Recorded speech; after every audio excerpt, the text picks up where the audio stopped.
Kalau soal Pancasila itu kita bisa katakan bahwa Pancasila itu bukan ideologi. Nggak ada di dalam sejarah konstitusi kita, sejarah politik kita disebut ideologi. Di mana ada disebut Pancasila itu ideologi negara? Nggak ada. Soekarno bilang Pancasila itu adalah filosofi Grondslag, philosophical foundation. Jadi fondasi filsafat. Ideologi tidak mungkin ditafsirkan lagi. Filsafat ditafsirkan. Pak Harto bilang ideologi? Enggak. Pak Harto bilang Pancasila itu asas tunggal, asas. Bukan ideologi itu. Jadi sekarang agak ajaib Pak Jokowi bilang ideologi. Loh, negara yang berideologi itu sekarang cuma satu, Korea Utara, komunisme. Semua orang dibikin seragam. Padahal Pancasila adalah ide untuk persahabatan bangsa. Ada kemajemukan pikiran di situ. Jadi jangan jadikan Pancasila ideologi negara. Saya tentang itu.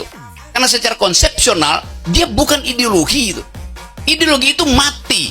Nggak boleh dipersoalkan. Nggak boleh ditafsirkan. Karena kalau kita tanya, Pancasila boleh ditafsirkan? Dia boleh. Jadi Pancasila itu bukan ideologi. Pancasila adalah ide penuntun. Menuntun kita di dalam keberagaman kita. Yang bahaya adalah konsep NKRI harga mati. Kita bertanya, kapan matinya NKRI? Kalau terjadi krisis politik di Asia Pasifik, Amerika akhirnya perang terbuka dengan Cina. Coba saya hitung.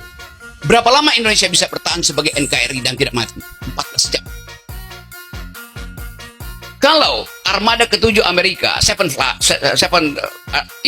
armada ketujuhnya itu turun dari Okinawa ke arah Singapura, yang dari Filipina naik ke arah Okinawa, kita dijepit di Cina Selatan.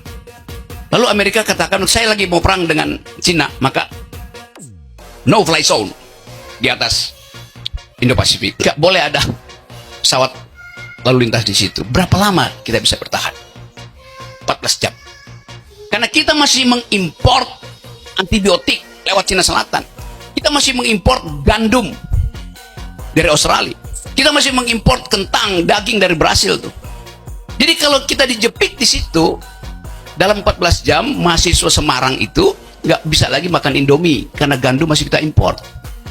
Puskesmas di Indonesia akan kekurangan antibiotik. Berapa banyak ibu-ibu yang hendak melahirkan terkena infeksi karena antibiotik ditahan oleh perang Indo-Pasifik. Jadi sebetulnya kita mesti bayangkan bahwa negeri ini ada dalam bahaya. Kenapa? Karena security kita tidak kita perhatikan. Jadi percuma menyebut NKRI harga mati, ini juga jargon. Kalau kondisi-kondisi itu tidak diperhatikan pemerintah. Pemerintah sibuk bikin IKN,